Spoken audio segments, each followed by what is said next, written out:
रामकृष्ण हरी मित्रांनो, भगवान शिवशंकराची अशी कोणती 5 रहस्यमय मंदिर आहेत ज्याच्याबद्दल शतकानुशतके असं म्हटलं जातं की तिथे दर्शन तेव्हाच होतं की जेव्हा स्वतः महादेवांची इच्छा असते. आणि काही वेळा आपण पाहतो की मंदिरात जाण्यासाठी हजारो किलोमीटरचा प्रवास असतो, सगळी तयारी केलेली असते, परंतु मंदिरात पोहोचता येत नाही. आणि काही लोक अचानक कोणतीही योजना न करता त्या मंदिरात त्या ठिकाणी पोहोचतात आणि महादेवांचं दर्शन घेतात की जणू काही अदृश्य शक्तीनंच मला त्या ठिकाणी बोलवलं आणि सगळ्या घटना घडत गेल्या. आणि मित्रांनो, आपल्या भारताच्या सनातन परंपरेत भगवान शिवशंकराला केवळ एक देव मानलं जात नाही, लक्षात घ्या, तर ते स्वतः काळ आहेत, अखंड सृष्टी आणि ब्रह्मांडाची चेतना आहेत भगवंत.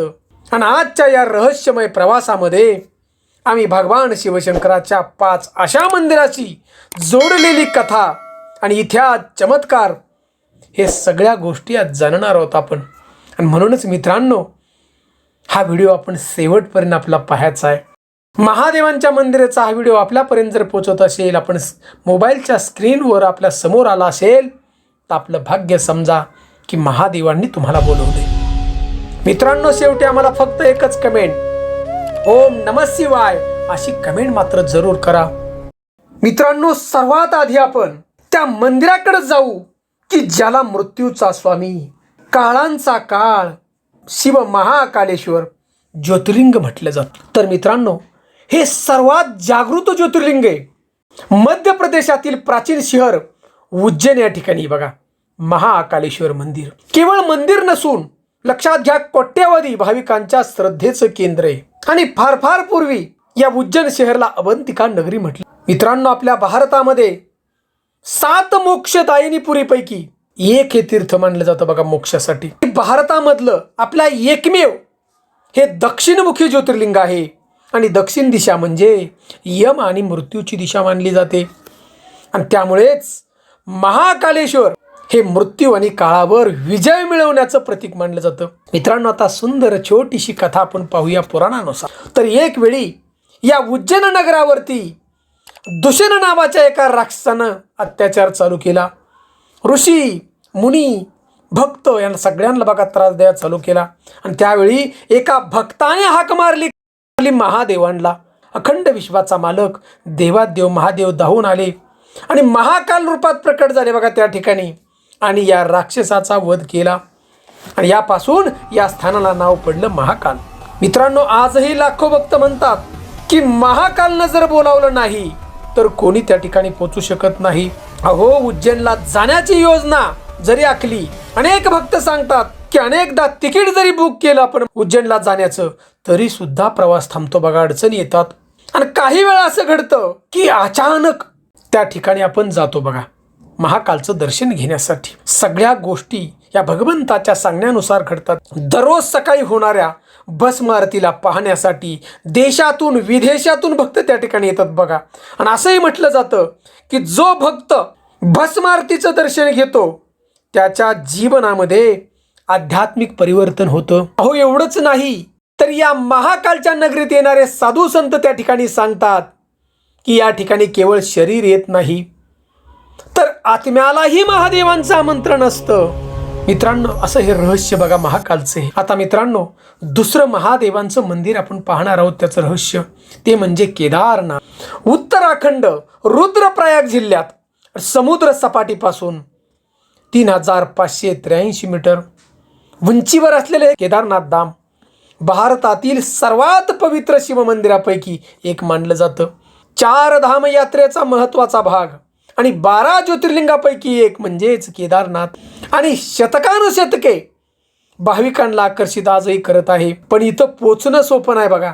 कठीण पर्वतीय मार्ग, बदलणारं हवामान, उंची आणि निसर्गाची अनिश्चितता आव्हान बनतं बघा त्या ठिकाणी जाण्यासाठी. आणि म्हणूनच शतकापासून लोक आजपर्यंत म्हणत आहेत की केदारनाथाला जो भक्त पोचतो, ज्याला बाबा केदारनाथ बोलवतात. मित्रांनो, सुंदर अशी कथा थोडक्यात पाहूया आपण, ऐकूया की महाभारतानुसार कुरुक्षेत्र युद्धाच्या नंतर पांडव त्यांच्या पापाचं प्रायश्चित्त करण्यासाठी भगवान शिवशंकराच्या शोधात निघालेले होते. परंतु भगवान शिवशंकर त्यांना भेटू इच्छित नव्हते. असं म्हटलं जातं की अखंड विश्वाच्या मालकानं महादेवांनी बैलाचं रूप धारण केलं आणि हिमालयामध्ये येऊन लपले.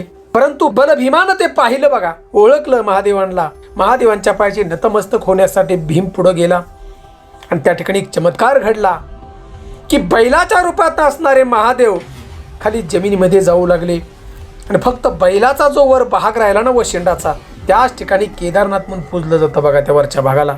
आणि उर्वरित जे अवयव आहेत त्यांना पंच केदारनाथाची स्थापना झाल्यानंतर मित्रांनो त्या ठिकाणचं रहस्य पहा. 2013 साली भयंकर पूर आला होता. आजूबाजूचा संपूर्ण परिसर उद्ध्वस्त होऊन गेला, परंतु मंदिर सुरक्षित राहिलं बघा. आणि मंदिराच्या जवळ एवढा पाण्याचा भयानक लोट आला की त्यावेळी एक विशाल शिळ आडवी झाली आणि या मंदिराचं रक्षण केलं. पाणीच वळवलं या शिळेने एका बाजूला. आणि मित्रांनो आजही त्या शिळेला दैवी रक्षणीय प्रतीक मानलं जातं बघा. दैवी रक्षणाचं प्रतीक मानलं जातं. अनेक भाविक त्या ठिकाणी सांगतात की कित्येक वर्ष प्रयत्न करूनही केदारनाथाला जायला जमलं नाही बघा. पण एक दिवस अशी परिस्थिती निर्माण झाली की माझी यात्रा पूर्ण झाली बघा.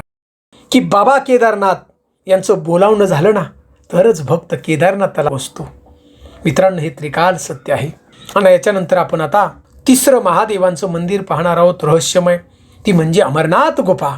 तर मित्रांनो अमरनाथ जाण्यासाठी केवळ डोंगरच आडवे नाहीत त्या ठिकाणी बघा, तर निसर्गाची परवानगी देखील घ्यावी लागते. मित्रांनो अमरनाथ एका गुफेतील तीर्थक्षेत्र आहे बघा. सगळ्यांना आपलं माहिती, जम्मू काश्मीरच्या उंच पर्वत रांगामध्ये अमरनाथ गुफा आहे.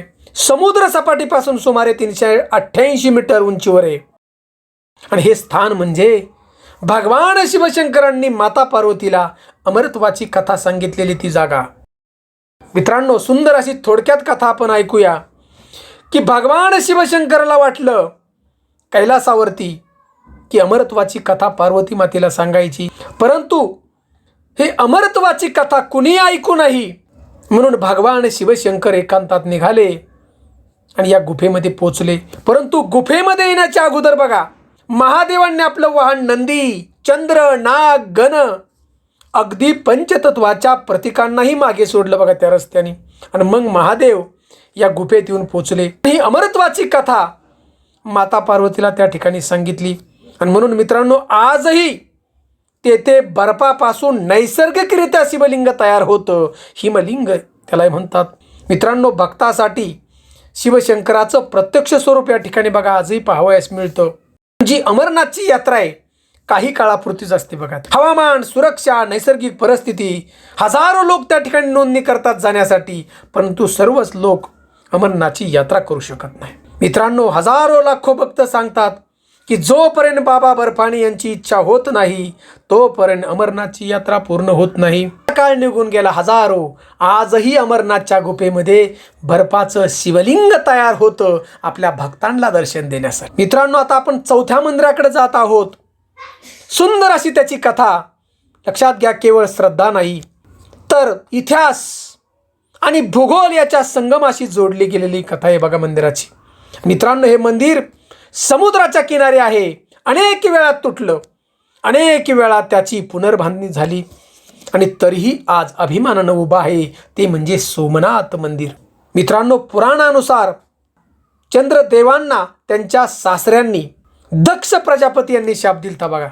सुंदर अशी कथा आहे की महादेव त्या ठिकाणी कसे प्रकट झाले. चंद्रदेवाच्या सासऱ्यांनी शाप दिला आणि चंद्राची शक्ती निघून गेली आणि त्यावेळी चंद्रानं आपली शक्ती परत मिळवण्यासाठी घोर तपश्चर्या केली महादेवांची. भगवान शिवशंकर प्रसन्न झाले आणि त्यांना शापातून त्या ठिकाणी मुक्ती मिळाली, वरदान दिलं आणि याच कारणास्तव या शिवलिंगाला सोमनाथ म्हटलं जातं. मित्रांनो हे सोमनाथ मंदिर, हे मंदिर अनेक वेळा तोडलं गेलं. या ठिकाणची धनसंपत्ती लुटली गेली, पण मित्रांनो प्रत्येक वेळी भक्तांनी ते मंदिर परत उभं केलं बघा जसंच्या तसं. आणि यामुळेच याला सनातन संस्कृतीच्या धैर्याचं आणि पुनर्जीवनाचं प्रतीक मानलं जातं बघा या मंदिराला. मित्रांनो सोमनाथाची यात्रा देखील अशीच आहे, कारण यशस्वी यात्रा होते जेव्हा भगवान शिवशंकराची कृपा होती तेव्हा बघा.